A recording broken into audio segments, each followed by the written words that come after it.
right, so here we are. We got the Suzuki Samurai 900 complete. We got the 1000 in the back there. That was the first one.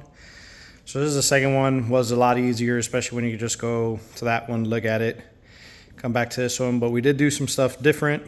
This body was in way better shape than the red one. A lot less rust in the back, a lot less rust in the front. So, and it was more complete. We had all the bumpers, all the brackets. So we used all the original bumpers and bumper brackets. I'll show you how we did that. Saves a lot of time instead of making a custom bumper. So I mean, it depends what look you're going for, but this one I was going for more of a factory look, and I think it came out pretty good. We did put the Super ATV offset A-arms in the back, so now the tire is centered. And we got another set for the red one, just to have to do it. On this one, we also kept the spare tire in the back. So that's one of the original Razor spare tires back there. It'll fit on both of them. And kept all the original back lights, back bumper, even kept them tacky mud guards. And factory license plate mount, which is kind of nice because it hides pretty much all the bracket in the back that you see on this one. And then you can see kind of the exhaust, so it hides a lot of that back in there. And you can see on this side, this one we didn't do a lot of things. We did do on this one, like the stereo, I just put that JBL up there, same one we used for the golf cart. This one is gonna have the cooler mounted in it, so I mounted that in there. You can see the difference. We kept all the back metal because there's no rust back here. And then pretty much like a doghouse cover, like something an RV would have over the motor. And that all has Dynamat inside. That little bottle right there is the Penetrol Flood. This is all the original paint besides the hood. So that kind of just, you wipe it on and it brings it clear. It's kind of like a Poppy's patina, but to me it's a lot less streaky. I've seen a lot of videos of the Poppy's patina and it's super streaky. You can see here almost zero streaks. I mean, you're gonna get some lint from the rag and stuff like that, but you can see no streaks at all. And the hood was repainted. I'll put what it looked like real quick. So I sanded all that down, did a rust treatment, and then kind of try to make it look old. It has a little bit of tiger striping because I did paint it with a spray can. But I mean, when paint starts getting old, it does all sorts of weird things. So I kind of like that, and I sanded it through so you can see some of the white primer that I put down there first, just like the factory. And in some places it's kind of burned through the way it would be normally. We burned through a couple places, wet sanding it. You can see here, I touched up a couple of the areas that were more, like this whole area before here was all white. So I just sprayed that real quick. And then when you sand it all down and you wipe that on, it kind of makes everything a nice uniform finish. As you can see, this is new paint, this is new paint, this is old paint, and it all almost about looks the same. Same thing here, old paint, old paint, and everything kind of looks pretty similar.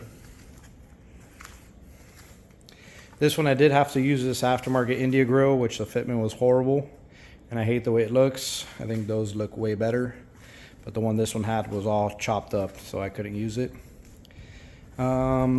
It's got the same rock sliders on the side, mounted the same exact way. On this one, we did not do bead locks. We just did regular 15-inch wheels, and these are kind of like the factory-looking ones that they have in the later models. And I think it looks pretty factory. This one, you're barely going to be able to tell that it's not a Samurai, besides a coilover in there and a lot of empty space behind that grill. Under the hood, it's pretty much very similar, just a lot less stuff. This one, all the switches are on regular billet switches. I'll show you inside instead of like that one has the mic tuning. And we were able to keep a lot more wheel well on this one just because it wasn't rusted out. On the other one, all this was rusted out from the battery. That one was rusted out pretty good too. But this one was just in a lot better shape. And then all the wiring for the lights. Still got the hood prop, even though I kind of never use it, and it just kind of goes in here. But everything's pretty similar in here. You see the brackets up here, just like we did in the red one. That there is the Super ATV power steering. This one did not come with power steering, so that's another thing. If you're doing a 900 instead of the 1000S, not all 900Ss come with power steering. So I think the money I saved buying the 900, I wasted it buying the power steering kit, because that's $1,000 and you still don't get as good shocks and you're 25 horsepower less. So I really think if you're going to do this, get the 1000S. Just take the time, find the right one. Show you the interior. All pretty similar. This one, the door panels were in great shape. These are original door panels, so we kept those. Keeping the original Razor seats for right now. Much easier to get in and out of instead of the Apex seats like the red one. I took off the Razor from the seat with some mosquito spray. DEET takes everything off. They are a little bit flimsy though. I feel like I don't remember a Razor seats moving so much. So I gotta figure something out there. Fixed the glove box again on this one. Still haven't mounted the hood, just like the red one. You can see here, dash is a little simpler, so you just got the keyhole there. That button's for the reverse light. I did not put the kit for the reverse lights on this one. Now I'll show you the dash on the other side. So the other thing different on this one is we kept the regular round gauge cluster, just because I didn't want to spend more money on the other one. Up there we got the 2 turn signal indicators for the turn signals, which the turn signals in the same place over here. And you could adjust the speed on that also. Here we got the 4-wheel drive button. And then here, windshield wipers, lights, and dome light in there. Got that JBL mounted up there. That's a fire extinguisher mount. So you can remove it so nobody steals it, and you can put it up real quick. And then I also have another one in the golf cart, so we just move that speaker around. Got that same mount on that fire extinguisher. That's pretty much it on the interior of this. And then just mounted that cooler in the back. That's pretty much it. So the main difference on this one would be how I mounted the body on the back and the front. So you can see that's the original frame that I cut off. You can see there where it's cut. So I cut that back body mount off, and then that's welded to the hitch extension. And then same thing for the front. So the front, you can see where the piece of frame was, cut it off. This is the hardest one to cut because it's reinforced for the gearbox. So it does take a little bit to cut. And then you are gonna have to trim the bumper up some because of the tire and how close it is on full compression. And then you're gonna have to trim all of this and all of this, and we'll see if that's enough. We might have to figure a different way to mount the bumper, but we're gonna see. So far it's worked, but I haven't really trail driven. As you can see, the tire is still brand new. We have from the MCS Adventure Kit the LEDs that are drilled into the original turn signal lights, and then that same LED is drilled into that light, and then add another one. So I also put it in this hole that kind of fit perfect in there with a little bit of silicone. And that's about the only difference. You can see we got that same reinforcement bracket for the front bumper, and then that's the supports that go to the factory body mount there. And this one we're gonna build the same PVC covers for here, so the mud and dirt don't go into the cab too much. And then we still have to figure out how to close this area. I haven't done it on that one, and the amount of dust that goes through there is ridiculous. But that is pretty much it. The differences of this one to this one. If you want a lot of detail, there's 3 videos of this one being built. It goes through everything that you need to do this. I'm not going to do the same thing for this one. It's the same shit. If you really want to do this, take the time and watch the video of the red one. And all I can recommend is try to get a 1000S and try to get a body that's in the best shape you can, because it was so much easier not having to build all this back out and having all that, and it just looks a little cleaner than this here.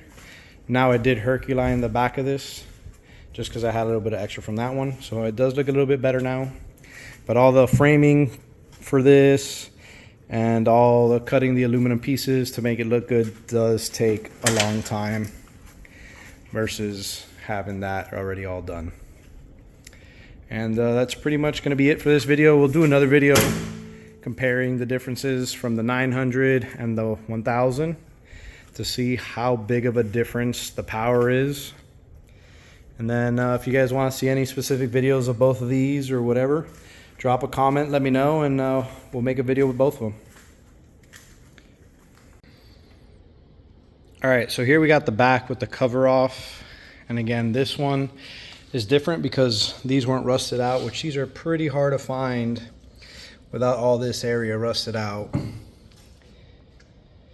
This one's in really good shape. We'll figure out how to cover that hole or put this cover back here. I just don't want any moisture sitting back there and starting to rust that corner out.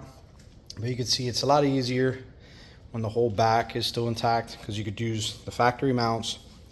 It's not wobbly, and you don't have to put the side holes like we did on that one, even though this one does have a side hole because it had an antenna on it. So I made that cover on the 3D printer.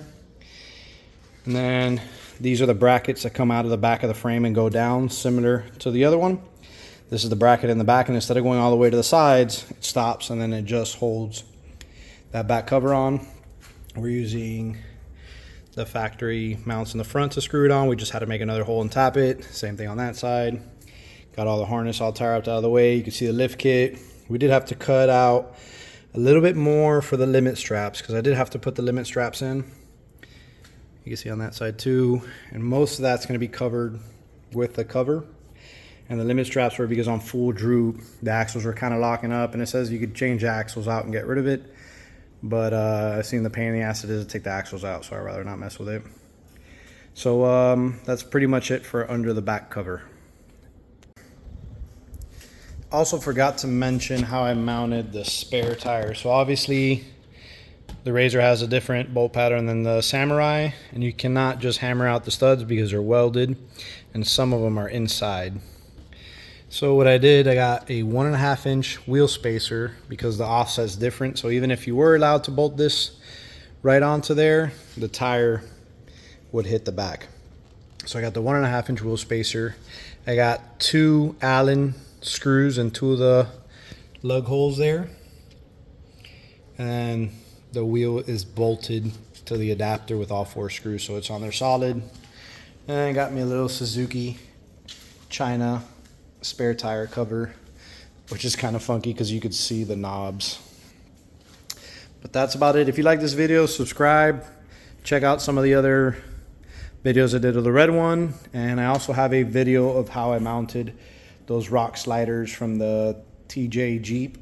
Best deal you could get for these things. And subscribe for more stuff about these Razor Samurais.